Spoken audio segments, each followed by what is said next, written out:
नमस्ते, मैं एस्ट्रोलॉजर सोनल, आप सभी का स्वागत है। शनिदेव रेट्रो होने जा रहे हैं 23 तारीख को 15:35 पर। तो शनिदेव जब रेट्रो होंगे तो कौन सी राशि वालों को, कौन से अक्षर वालों को और कौन से एरिया में, कौन सी कंट्रीज़ में कैसी कैसी इम्पैक्ट आएगी, कैसी कैसी असर होगी, वो मैं आज आपको बताने जा रही हूँ। तो रेट्रो का मतलब होता है वक्र गति, वक्री होना। हमने सुना है कई बार कि ग्रह वक्री हो रहे हैं, ग्रह मार्गी हो रहे हैं। तो वक्री होने का मतलब है कि जहाँ से जो ग्रह आया है, जिस पथ से, वही पथ पर वो हमें वापस दिखने वाला है। तो वही नक्षत्र में, वही चरण में और वही राशि में हमें वो ग्रह दिखने वाला है। तो मोटा मोटा आप ये समझ लो कि जो शनि देव है वो श्रवण नक्षत्र में एक साल, मतलब पूरा एक साल सबसे ज़्यादा टाइम बिताने वाले हैं। तो शनि देव और श्रवण नक्षत्र जो कैप्रिकॉर्न साइन में पड़ता है, श्रवण नक्षत्र है वो मून का नक्षत्र है। और शनिदेव आप सभी जानते हो, तो शनि और चंद्र का एक तरह से ये विष योग क्रिएट होता है। तो अब कैसे कैसे क्या होगा मैं आपको ज़रा बताने जा रही हूँ। अब वीडियो एंड तक ज़रूर देखना और सब्सक्राइब नहीं की है तो ये चैनल योर स्टार्स आप सब्सक्राइब भी कर लेना।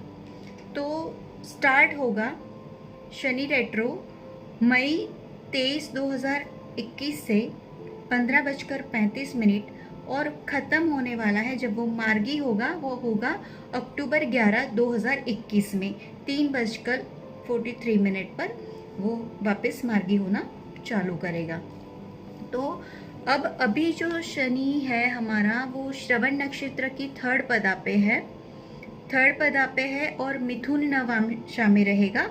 तो थर्ड पदा और मिथुन नवांशा में क्या क्या इफेक्ट आ रहा है कि 23 मई से 19 जुलाई तक ये यहीं पर रहने वाला है, श्रवण नक्षत्र में, मर्क्यूरी में, थर्ड पदा पे। ठीक है, तो इससे होगा क्या इम्पैक्ट, क्या क्या होगा, क्योंकि इसमें कौन कौन से ग्रह मिल गए, चंद्रमा मिल गया, शनि मिल गया और मरकरी मिल गया।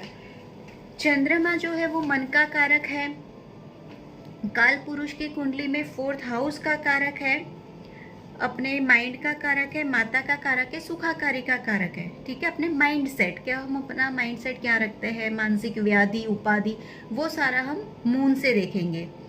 तो ये जो रहने वाला है उसके साथ में एड ऑन होने वाले हैं बुध महाराज, क्योंकि वो मिथुन नवांशा में जाने वाले हैं। मिथुन नवांशा जानी जाती है ट्रेडिंग के लिए, कॉमर्स के लिए। तो क्या असर होगा इसमें, होगा बिजनेस इम्पैक्ट आएगा, ट्रेडिंग इम्पैक्ट आएगा, शेयर मार्केट में इम्पैक्ट आएगा। आपको घर बैठ के काम करना पड़ सकता है, वो हम कर ही रहे हो। तो जो पिछले साल जो इम्पैक्ट थी, जो असर थी, वो अगेन वापस ये हो रहा है कि आपको घर से काम करना पड़ रहा है, क्योंकि चंद्र को असर कर रहा है शनिदेव। तो क्या हो रहा है, हमें घर बिठा दिया, हम सबको घर में बैठ के काम करना पड़ रहा है, वर्क फ्रॉम होम। फिर बिजनेस बहुत स्लो रहेगा, स्लो डाउन रहेगा। प्लस डिजीज में अगर हम देखेंगे तो मून किस किस को इम्पैक्ट करता है, लंग्स को, चेस्ट को, ब्रेन को, ब्लड को, बॉडी फ्लूइड को, और ऑल लिक्विड, जो ऑल लिक्विड है, लिक्विड के जितने भी बिजनेसेस हैं उन सबको, और liquid cash, yes liquid cash पर भी ये इम्पैक्ट लाएगा कि जितनी जितनी लिक्विड कैश होगी वो रहेगी नहीं या ख़त्म हो जाएगी, या उसमें बहुत सारा मतलब आपको प्रयत्न करना पड़ेगा कि कैसे हम अपने लिक्विड कैश को बरकरार रखें। तो ये जो है वो श्रवणा नक्षत्र के ये पदा पर और मिथुन की नवांशा में रहने वाली है पोजीशन। उसके बाद वो चला जाएगा श्रवण नक्षत्र की सेकंड पदा पर। तो जब सेकंड पदा पर जाएगा वो 19 जुलाई से जाएगा, 1 सितंबर तक वहाँ रहेगा और श्रवण नक्षत्र की सेकंड पदा पर। ठीक है, जहाँ पे वो वृषभ नवांशा में जाएगा। वृषभ नवांशा जो होती है वो शुक्र की होती है। तो ये जो है वो क्या हो गया कॉम्बिनेशन, ये हो गया सैटर्न का, मून का और वीनस का, ये कॉम्बिनेशन हो गया शनि, चंद्र और शुक्र का।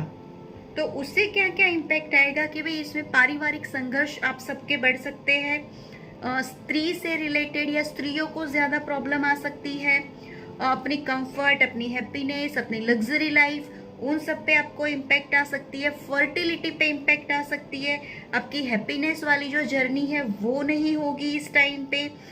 ज़मीन है, क्रॉप है, उस पर इम्पैक्ट आएगी। मेहनत कश लोग, वृषभ राशि है जो मेहनत दर्शाती है, वृषभ राशि जो है वो मेहनत, ज़मीन, फार्मर्स, उन सबको दर्शाती है। जो सर्विस क्लास है, जो ज़्यादा ही मेहनत करते हैं, उन लोगों पर ये ज़्यादा इम्पैक्ट आएगी तब तक। और जब थर्ड उसका स्टेज आएगा, वो आएगा कि वो श्रवणा नक्षत्र की फर्स्ट पदा पे आएगा। मोटा मोटा वो 1 सितंबर को से लेकर 11 अक्टूबर तक वहाँ रहने वाला है, ठीक है। तो इस पीरियड में क्या होगा कि श्रवणा नक्षत्र की फर्स्ट पदा और मेष नवांशा आएगी, ठीक है। तो ये कॉम्बिनेशन क्या बन गया हमारा, सैटर्न, मून प्लस मार्स। तो ये कॉम्बिनेशन बहुत ही खराब कॉम्बिनेशन रहने वाला है, क्योंकि शनि है, मंगल है, तो कंट्रोल किसी ना किसी तरह से ये जो सारी सिचुएशन में उसमें कंट्रोल करने वाले आएंगे। मेष नवांशा है, मेष नवांशा है वो मार्स की है। मार्स मतलब पुलिस एक्शन में आ सकती है, आर्मी एक्शन में आ सकती है। तो ये जो पीरियड है उसमें ये सारी इम्पैक्ट, पर प्लस फायरी है, फायरी है, ये साइन भी फायरी है। मेष जो राशि है वो फायरी साइन है, तो आग लगने के इंसिडेंट्स, वोल्केनो के वो सारे इंसिडेंट्स यहाँ बनने के चांसेस रहेंगे। और ये जो है वो यहाँ पर सूर्य उच्च का होता है और शनिदेव जो होता है वो मेष राशि में नीच के हो जाता है, क्योंकि मेष नवांशा जारी है। तो यहाँ पे दिक्कत किनको आएगी, सर्विस क्लास को आएगी, जो छोटे छोटे लोग हैं उनको आएगी, और सरकार को आर्मी का और पुलिस का सहारा लेना पड़ेगा। तो ये डेट आप याद रखना, 11/10/2021 तक, 1 सितंबर से। तो इसमें ज़्यादा ही कुछ दिक्कत आने वाली है। अब आप सोचो कि यही नक्षत्र में ये टाइम जब ये पहली पदा पे आया था, पिछले साल 2020 में वो आया था, 29 जनवरी को आया था। जो सिचुएशन तब थी, मतलब हमने वापस से वहीं से 1 काउंट करके चलना है कि जो सिचुएशन तब थी वही के वही हम आज भी है। तो ये सिचुएशन जो है वो रहने वाली है नवंबर 2021 तक। अब मैंने जो ये निकाला है कैलकुलेशन, वो SBC के थ्रू निकाला है। SBC मतलब कि सर्वतोभद्र चक्र। ये भी एक ट्रांजिट देखने का तरीका है, ट्रांजिट देखने की मेथड है। सर्वतोभद्र चक्र है वो पहले राजा महाराजा यूज किया करते थे, जिसमें हम पंचशलाखा करते हैं, पंचशलाखा का वेदन होता है, उस तरह से हम उसको देखते हैं। मैं इस वीडियो में उसकी पिक भी यहाँ पर आपको दिखा रही हूँ कि इस तरह से मैं जो देखती हूँ SBC के थ्रू देखती हूँ। जो सॉफ्टवेयर मेरे गुरुजी है अनिल सर, उन्होंने बनाया हुआ है, तो मैं उसके ऊपर देखकर आपको ये बता रही हूँ कि श्रवण नक्षत्र में जब ये रेट्रो होना चालू करेंगे तो ये सीधा वेद मारेंगे या एस्पेक्ट करेंगे मघा नक्षत्र को, वो राइट वेद करेंगे। जब कोई भी प्लैनेट अपनी स्पीड नॉर्मल पे जाता है तो वो सीधा वेद करता है, नक्षत्र को वेद करता है, और जब वो रेट्रो करेगा तो वो राइट को, अपनी राइट साइड को वेद करेंगे, और जब बहुत स्पीड में होते हैं तो वो लेफ्ट साइड को वेद करते हैं। तो शनि महाराज जब रेट्रो होंगे तो श्रवणा नक्षत्र को तो इम्पैक्ट करेंगे ही करेंगे, मगर साथ के साथ वो मघा नक्षत्र को भी इम्पैक्ट करेंगे। अब जो श्रवणा नक्षत्र जो है उसमें कौन कौन से अक्षर आ जाएंगे वो आप ज़रा नोट कर लीजिएगा या सुन लीजिएगा। इसमें जो हमारे नक्षत्र आते हैं, अक्षर आते हैं, वो खी, खू, खे और खो, ये नक्षत्र आएंगे, ठीक है। और कौन कौन से एरिया आएंगे कंट्री में आपको बता दूं, India, Afghanistan, Albania, Greece, Syria, note कर लीजिएगा या सुन लीजिएगा। इसमें जो हमारे नक्षत्र आते हैं, अक्षर आते हैं, वो खी, खू, खे और खो, ये नक्षत्र आएंगे, ठीक है। और कौन कौन से एरिया आएंगे कंट्री में आपको बता दूं, India, Afghanistan, Albania, Greece, Syria, Mexico, Punjab, Bangladesh और वेस्ट बंगाल आ जाएंगे, ठीक है। और ये जो है वो इम्पैक्ट कहाँ कर रहा है? श्रवण नक्षत्र कौन सा है? मून का नक्षत्र है। जो मून है वो क्या रिप्रेजेंट करते हैं वो मैं आपको जरा सा बता दूं, कौन कौन सी चीजों पर आएगा, क्योंकि ये तो मैंने एरिया और अक्षर बताए। अब ये कॉमन पीपल पे आएगा, कॉमन पीपल और देयर अफेयर्स, फीमेल्स पे आएगा, फूड आइटम पे आएगा, क्रॉप, मेडिसिन, प्लांटेशन, इन सारी चीजों पर, चंद्र की इन सारी चीजों पर, ये वाले एरिया पे ये अक्षर वाले लोगों को यहाँ पर इम्पैक्ट आने वाले हैं। मघा नक्षत्र, हाँ, ये जो एरिया होगा वो होगा अपना नॉर्थ वेस्ट होगा, नॉर्थ वेस्ट साइड होता है। श्रवण नक्षत्र जो होता है वो नॉर्थ वेस्ट साइड पर पड़ेगा। और जो मघा नक्षत्र है वो हमारा पड़ेगा साउथ ईस्ट साइड पर पड़ेगा। तो उसमें जो अक्षर आने वाले हैं मघा नक्षत्र में वो है म, मा, मी, मू और मे। म, मा, मी, मू और मे। और उसमें जो मघा नक्षत्र में राशि आएगी वो लियो राशि आएगी। और तो वो क्या, कहाँ सूर्य उसका लियो राशि का कारका है, तो सूर्य जो है वो कहाँ कहाँ इम्पैक्ट डालेगा। एक तो सरकार को दिक्कत आएगी। कैसे दिक्कत आएगी? क्योंकि मघा नक्षत्र का जो स्वामी है वो केतु है।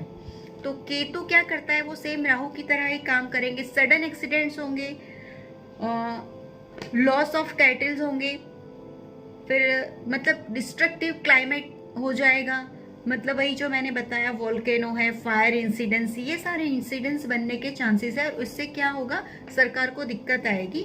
और इसके कारण सरकार को पुलिस और आर्मी का सहारा लेना पड़ेगा। कब और कौन से क्रुशियल टाइम पे लेना पड़ेगा वो भी मैं आज आपको बता देती हूँ कि जब भी शनि मार्गी होंगे, वापिस वो अपनी पथ पे, जो पथ पे चल रहे थे वो पथ पे वापस मार्गी होएंगे, तो तब ये इम्पैक्ट आने वाला है। और थोड़े टाइम के लिए जब वो मार्गी होना शुरू करते हैं, 11 अक्टूबर से जब वो मार्गी होना शुरू करेंगे, तब 18 तक, 11 से लेकर 18 तक जब वो मार्गी होंगे, मतलब 28 अक्टूबर तक आप गिन लीजिए कि 28 अक्टूबर तक, 18 तारीख से लेकर 28 अक्टूबर तक स्पीड पकड़ेगा, हाई स्पीड में चलेगा। तब वो रेट्रो वेद ना करके, तब वो मघा नक्षत्र को वेद ना करके वो धनिष्ठा नक्षत्र को वेद करेंगे। साइन कैप्रिकॉर्न ही रहेगी मगर वो धनिष्ठा नक्षत्र को वेद करेंगे। मतलब जो एरिया था श्रवण नक्षत्र वाला वही एरिया रहेगा, कंट्रीज वही रहेंगे, अक्षर वही रहेंगे, मगर वो वेद करेंगे लेफ्ट। मतलब वो उस वक्त ज्यादा ही बुरा होगा, क्योंकि जब वो वहां पर वेद करेंगे, धनिष्ठा नक्षत्र का जो स्वामी है वो मार्स है। मतलब मंगल को एक्शन में आना पड़ेगा, मंगल को कंट्रोल करना पड़ेगा शनिदेव को। तो शनिदेव क्या लेसन लेके आएंगे कि सबको कंट्रोल में, सबको डिसिप्लिन में लाएंगे। कैसे? मंगल के थ्रू लाएंगे। तो क्या होगा कि जैसे मैंने बताया, सबसे ज्यादा ही मार्स का अगर इम्पैक्ट अगर हम गिनते हैं, वो हाई स्पीड पर वेधा लगेगा। और मार्स जो है वो वेल्कोनो, फायर इंसिडेंट्स, आर्मी और पुलिस की एक्शन बढ़ा देगा,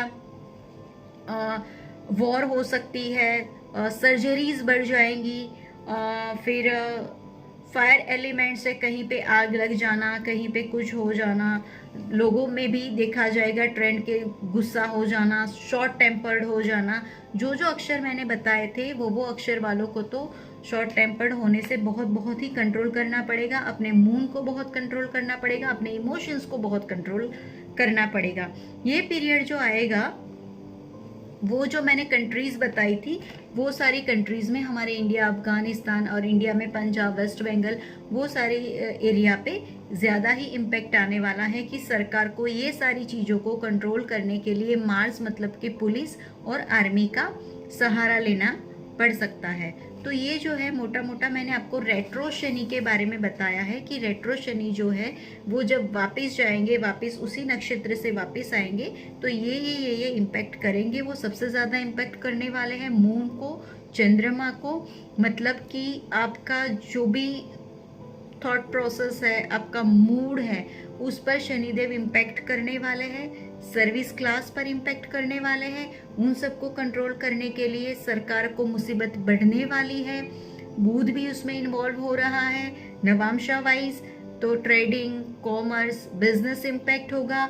वीनस वृषभ नवांशा के कारण आने वाला है, तो वृषभ में क्या होगा, फीमेल्स को ज़्यादा प्रॉब्लम आएगी, फर्टिलिटी पे प्रॉब्लम आएगी, लग्जरी चीज़ों पर प्रॉब्लम आएगी। लोग जो ऐसे घूमने जाया करते थे या जो उनकी लग्जरी चीज़ें थी जो उनको हाई प्रोफाइल लाइफ दे रही थी, वो लाइफ में इम्पैक्ट आने वाला है।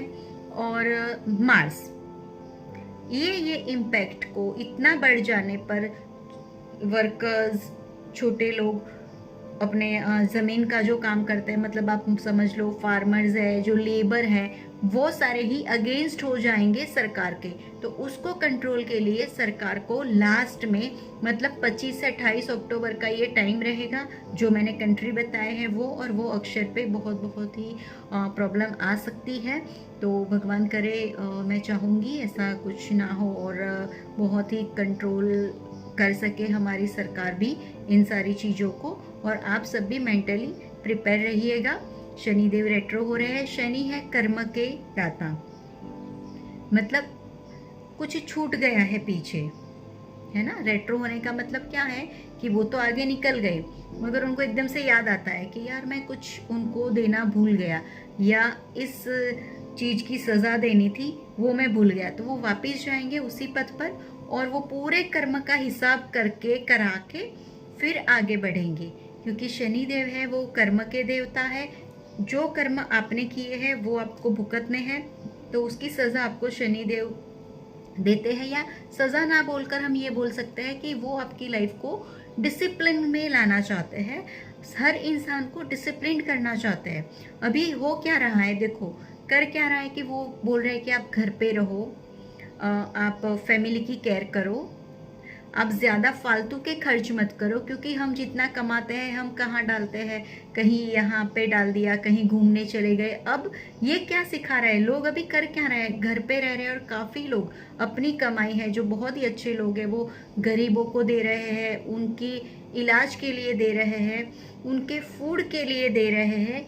बच्चे क्या सीख रहे हैं, जॉइंट फैमिली में रहना सीख रहे हैं, बड़ों की आदर करना सीख रहे हैं, और साथ के साथ लेटेस्ट टेक्नोलॉजी भी सीख रहे हैं, ऑनलाइन भी ये लोग सीख रहे हैं। और बुध इम्पैक्ट होने के कारण बच्चों को एजुकेशन और स्कूलिंग भी घर बैठकर करना पड़ रहा है, क्योंकि मून है वो कालपुरुष की कुंडली में 4th हाउस का कारका होने के कारण ही work from home, education from home की सिचुएशन आई है, जो कि 2022 तक, और आगे वाले एपिसोड में मैं बताऊंगी कि अब इसके आगे क्या मंथ है और कौन से ग्रह में राहु और केतु की भी क्या इम्पैक्ट होगी, जो लॉन्ग चलते हैं वो ग्रहों के बारे में, और मार्स के बारे में मैं आपको बताती जाऊंगी। तो तब तक के लिए इजाज़त है। Thank you so much.